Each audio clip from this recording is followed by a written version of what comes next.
We are heading into a holiday week, and COVID-19 is straining resources at Arizona hospitals, and health experts fear it's only going to get worse. Some hospitals say they're actually limiting non-emergency surgeries, and now one Valley Health Group is taking a different approach to prevent hospitalizations. Our Elliot Polikoff is live in the newsroom to explain. Hey, Elliot.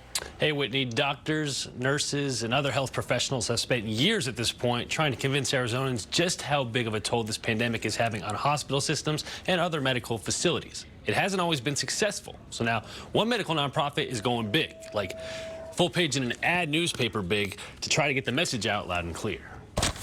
We are doing everything we can, but we need your help.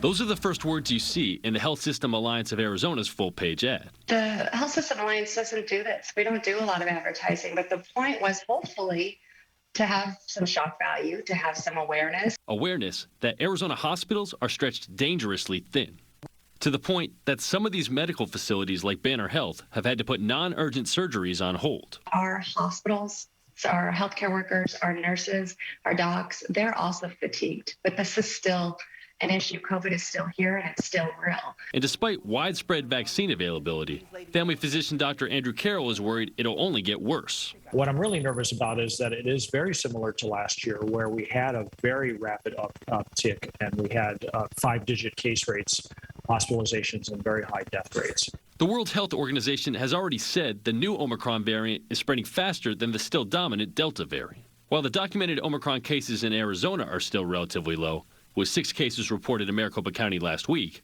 Carroll says that number will inevitably rise, especially among one particular group. The biggest concern we have with Omicron is in the unvaccinated.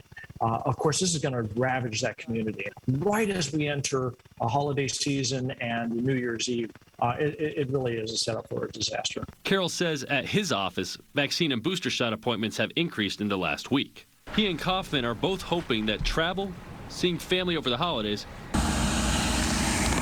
and yes, potentially that full-screen ad can convince anyone reluctant to get the vaccine to take the plunge, if not for themselves, to healthcare professionals. Our goal is really, the predictive modeling shows that if we stay with our current hospitalization rates and the current transmission rates of COVID, we will have a peak in mid-January. So this is the timing, again, was important before the Christmas holiday and New Year holiday to just try to avoid that.